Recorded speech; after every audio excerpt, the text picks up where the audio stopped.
വെറും 3 മണിക്കൂർ ഒരൊറ്റ പ്രഭാതത്തിൽ ഈ ചുരുങ്ങിയ സമയത്തിനുള്ളിൽ ലോകത്തെ പ്രമുഖ ടെക് കമ്പനികളുടെയും സാമ്പത്തിക സ്ഥാപനങ്ങളുടെയും ഉറക്കം കെടുത്തിയ ഒരു ഡിജിറ്റൽ യുദ്ധകഥ. ഉത്തര കൊറിയയാണ് ഈ അമ്പരപ്പിക്കുന്ന നീക്കത്തിന് പിന്നിൽ. വാഷിംഗ്ടൺ DC മുതൽ സിലിക്കൺ വാലി വരെ ഒരുപോലെ ഞെട്ടിവിറച്ച ആ സംഭവ വികാസം. ലോകമെമ്പാടുമുള്ള ആയിരക്കണക്കിന് അമേരിക്കൻ കമ്പനികൾ ദൈനംദിന കാര്യങ്ങൾക്കായി ഉപയോഗിക്കുന്ന ആക്സിയോസ് എന്നൊരു സോഫ്റ്റ്വെയർ പാക്കേജ്. അധികമാരും ശ്രദ്ധിക്കാതെ പോകുന്ന ഈ സോഫ്റ്റ്വെയറാണ് ഉത്തര കൊറിയൻ ഹാക്കർമാരുടെ കണ്ണിൽപ്പെട്ടത്.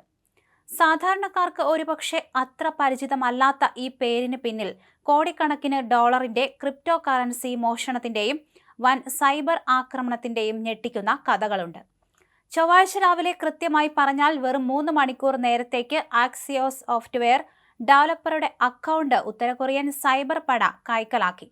ഒരു മിഷൻ ഇംപോസിബിൾ സിനിമയിൽ എന്ന പോലെ രഹസ്യമായി കടന്നുകൂടിയ ആ ഹാക്കർമാർ 3 മണിക്കൂറിനുള്ളിൽ സോഫ്റ്റ്വെയർ അപ്ഡേറ്റ് ചെയ്ത എല്ലാ സ്ഥാപനങ്ങളിലേക്കും മാരകമായ വൈറസുകൾ വാരി വിതറി. ആരോഗ്യം, ധനകാര്യം, ടെക് ലോകം, അങ്ങനെ ആക്സിയോസിനെ ആശ്രയിക്കുന്ന അനേകം വെബ്സൈറ്റുകളിലേക്ക് വിഷപ്പാമ്പുകളെ പോലെ ഈ വൈറസുകൾ ഇഴഞ്ഞുകയറി. അമേരിക്കൻ സാമ്പത്തിക ഭീമന്മാരും ജനപ്രിയ ടെക് കമ്പനികളുമെല്ലാം അറിഞ്ഞത് തങ്ങളുടെ സിസ്റ്റം ആരുടെയോ കയ്യിലായെന്ന ഞെട്ടിക്കുന്ന വാർത്തയായിരുന്നു. ഗൂഗിളിന്റെ സ്വന്തം സൈബർ ഇന്റലിജൻസ് സ്ഥാപനമായ മാൻഡിയറ്റ് ഈ ആക്രമണത്തിന് പിന്നിൽ ഉത്തര കൊറിയൻ ഹാക്കിംഗ് ഗ്രൂപ്പാണെന്ന് സ്ഥിരീകരിച്ചതോടെ കാര്യങ്ങൾ കൂടുതൽ ഗൗരവത്തിലായി. പക്ഷേ എന്തിനാണ് ഈ സൈബർ ആക്രമണം? എന്തിനാണ് ഈ ക്രിപ്റ്റോ കറൻസി മോഷണം? എന്തായാലും രാജ്യാന്തര ഉപരോധങ്ങളിൽപ്പെട്ട് ശ്വാസം മുട്ടുന്ന ഉത്തര കൊറിയ തങ്ങളുടെ ആണവായുധ മിസൈൽ പരീക്ഷണങ്ങൾക്കായി പണം കണ്ടെത്തുന്നത് ഇത്തരം ഡിജിറ്റൽ കവർച്ചകളിലൂടെയാണ്. കഴിഞ്ഞ വർഷം മാത്രം ഒറ്റ ആക്രമണത്തിലൂടെ 1.5 ബില്യൺ ഡോളറിന്റെ ക്രിപ്റ്റോ കറൻസിയാണ് ഇവർ തട്ടിയെടുത്തത് എന്നാണ് പുറത്തുവരുന്ന വിവരം.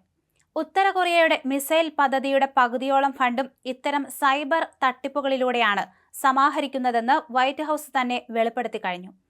ഡിജിറ്റൽ ലോകത്തെ ഈ കള്ളപ്പണം പ്യോങ്യാങ്ങിന് വലിയ കരുത്താണ് നൽകുന്നത്.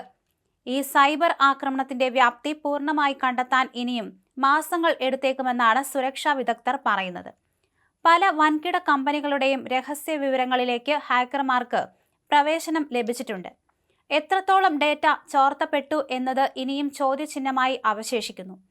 ആധുനിക കാലത്ത് ആർട്ടിഫിഷ്യൽ ഇന്റലിജൻസ് ഉപയോഗിച്ച് സോഫ്റ്റ്വെയറുകൾ നിർമ്മിക്കുമ്പോൾ ആവശ്യമായ പരിശോധനകൾ നടക്കാത്തതാണ് ഇത്തരം ആക്രമണങ്ങൾ എളുപ്പമാക്കുന്നതെന്നും വിദഗ്ധർ ചൂണ്ടിക്കാണിക്കുന്നു. ഒരു ചെറിയ പാളിച്ച മതി വലിയ ദുരന്തങ്ങൾക്ക് വഴിയൊരുക്കാൻ.